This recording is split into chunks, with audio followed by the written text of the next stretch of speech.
تقدیر خیر و شر، جبر و اختیار سے متعلق حسن بصری کے ایک خط کا جواب۔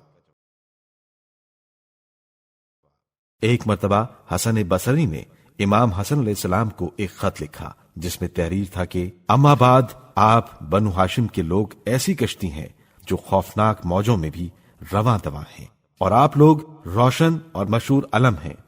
یا آپ کی مثال کشتی نوح کی سی ہے جس میں مومنین ہی بیٹھے اور مسلمانوں نے اس میں بیٹھ کر نجات پائی۔ اے فرزند رسول، آپ کی خدمت میں خط لکھنے کی وجہ یہ ہے کہ ہم لوگوں میں قدر کے مطلب و معنی کے بارے میں جو اختلاف ہے، اور ہم جو استطاعت و اختیار کے معنی و مفہوم کے بارے میں حیران و پریشان ہیں، تو اس کے حوالے سے آپ ہمیں اپنی اور اپنے آبائے کرام کی رائے، عقائد اور نظریات سے آگاہ فرمائیں، اس لیے کہ آپ کے علم کا سرچشمہ علم الہی ہے، اور آپ لوگوں پر گواہ اور حجت ہیں، اور اللہ تعالیٰ آپ پر حجت و گواہ ہے۔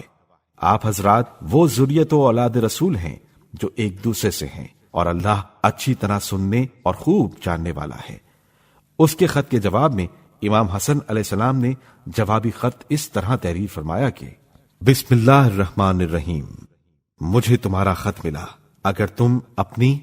اور اپنے گزشتہ بزرگوں کی حیرانی و پریشانی کے بارے میں ذکر نہ کرتے تو میں بھی تمہیں کچھ نہ بتاتا۔ اما بعد، جو شخص اس بات پر یقین اور اطمینان نہیں رکھتا کہ اللہ تعالیٰ کو ہر اچھی بری تقدیر کے بارے میں علم ہے، وہ کافر ہے۔ پس جس شخص نے گناہوں کی نسبت اللہ تعالیٰ کی طرف دی، وہ قطعاً فاجر ہے۔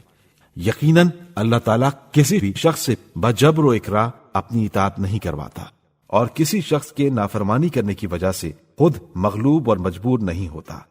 یعنی کوئی اس کی نافرمانی کرے تو اس کا مطلب یہ نہیں کہ وہ مجبور مغلوب ہے، اور وہ بندے کو نافرمانی سے روک نہیں پاتا یا روک نہیں سکتا، اور اس نے اپنے بندوں کو اپنے تسلط و حکمرانی کے دائرے سے باہر ان کو ان کی حالت پر یوں ہی بیکار اور آزاد بھی نہیں چھوڑا ہے، بلکہ اس نے اپنے بندوں کو جس چیز کا مالک بنا دیا، اس کا مالک بھی دراصل وہ خود ہی ہے، اور اپنے بندوں کو اس نے جس کام کے انجام دینے کی قدرت و طاقت بخشی ہے، اس قدرت و طاقت سے زیادہ وہ خود اس فعل پر قادر ہے، بلکہ اس نے اپنے بندوں کو کسی نیکی کا حکم دیا ہے تو بندے کو اس حکم پر عمل کرنے کا اختیار دیتے ہوئے، اور اگر کسی برائی سے روکا ہے تو صرف متنبہ اور خبردار کرنے کی غرض سے۔ لہٰذا اگر وہ بندے کسی حکم کی تابعداری کریں تو انہیں اس فعل سے روکنے والا کوئی نہیں ملے گا،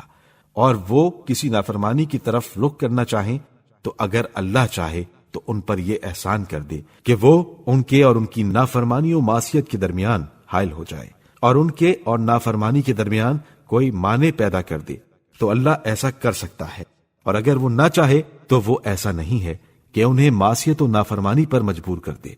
اور لوگ قطعاً مجبور نہیں کیے گئے ہیں کہ وہ اپنی دلی ناپسندیدگی اور کراہت سے کوئی کام انجام دیں، بلکہ اللہ تعالیٰ نے تو ان پر احسان کیا ہے کہ ان کو اہل بصیرت و معرفت بنا دیا، ہوشیار و آگاہ کر دیا،